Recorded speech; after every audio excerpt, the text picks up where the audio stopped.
The 170-pound division is the most stacked weight class in the UFC. Yes, the welterweight division, I would say, is by far the most deep division with a lot of talent. And there's also a lot of matchups you can make within 170. I'm going to break down what is the best matchups that you can possibly make within the 170-pound weight class. But before I go into it, if you guys can, please hit the subscribe button and let's shoot for 10 likes on this video.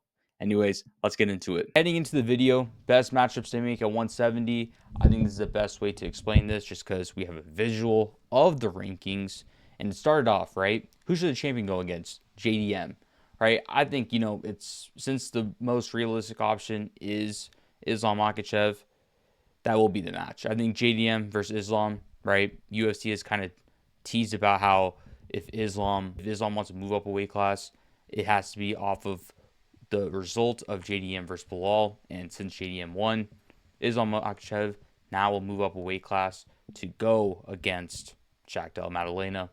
I don't think there's much explanation needed more on this match. Islam Makhachev is a champion back in 155. He had I think like 4 title defenses. Him moving up, it's interesting because he could be I think it's the like 8th or 9th fighter to be a double or a champion in 2 different weight classes. So I think that's always interesting to see whenever matchups like that happen.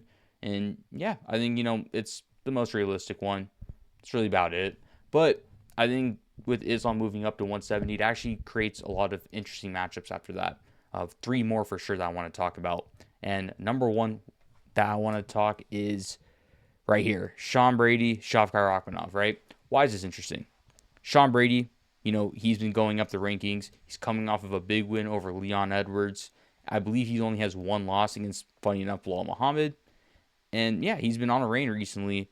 And originally he was a number 1 contender for 170 before Bilal Muhammad lost.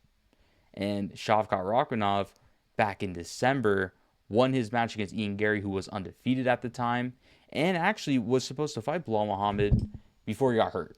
And since he's been hurt for a while now, I think this matchup right here will really determine who is the number 1 contender for the welterweight division. I believe if they make this matchup, this will for sure guarantee who would be the number 1 contender and who deserves a title shot next versus the winner of JDM and Islam Makhachev. So yeah, I think 2 and 3, it makes sense mathematically. Both young, up and coming contenders for 170. I mean, Sean Brady's kind of been in there for a minute, but you guys get what I mean, right? They're both younger per se compared to the rest of the division at 170. And so yeah, I think it's perfect to make. And actually after that, right, we start talking about Bilal Muhammad. Who should Bilal Muhammad go next, right? Who should he fight against? What's the most intriguing matchup for him at 170? And I'll tell you guys, Bilal Muhammad should actually go against someone who he's been beefing for a while, Kamaru Usman, right? Kamaru Usman, I know during his post-fight interviews, is not interested in this fight. I don't really care. I think if I'm the UFC, the one thing that is lacking within that sport is storylines. And Bilal Muhammad and Kamaru Usman have publicly kind of stated that they don't really like each other right now. Bilal Muhammad in a couple podcasts actually talked about how him and Kamaru Usman had an incident when they were recording a podcast with him, Henry Cejudo, and Kamaru. And yeah, and Kamaru's been taking shots at Bilal Muhammad about how he is the, better welterweight of all time, X, Y, and Z. And yeah, I think, especially if Kamaru Usman wins this matchup against Bilal Muhammad, it could make him fight next for the belt. The winner of Shavkat and Brady versus JDM and Islam Makhachev, the winner of those 2 matchups. So yeah, I think Kamaru would be next in line after Rakhmonov, the Brady result. So yeah, I think that's very interesting. And for Usman to have a late bloom and get his 3rd attempt to reclaiming the belt again would be very interesting to see. After that, the one last one I have, which I don't see a lot of people talking about, and I don't know why, is Leon Edwards and Ian Gary. I think this is interesting for a lot of reasons. Leon Edwards is coming off a few losses, Bilal Muhammad, Sean Brady, and Leon Edwards is known for his striking, right? Ian Gary, who's ranked number 6, is coming off a win over Pratis, who is ranked number 13. Uh, and there's a lot of conversations about how Ian Gary should be going against Sean Brady. The reason why I don't think he deserves a top three contender fight is because he lost against Shavkat back in December. He won a fight against a 13 ranked welterweight in Pratis, and I don't think that deserves him a top three contender fight off of one win against Pratis.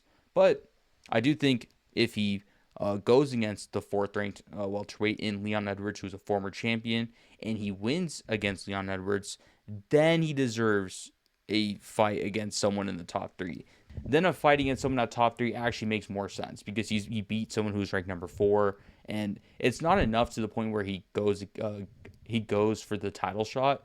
But if he does fight against someone within the top three after potentially defeating Leon Edwards, then he's riding a 3-fight win streak after all that to then go against title holder. It makes sense if you think about it from that perspective. But yeah, that's what I think the best matchups to make are within 170.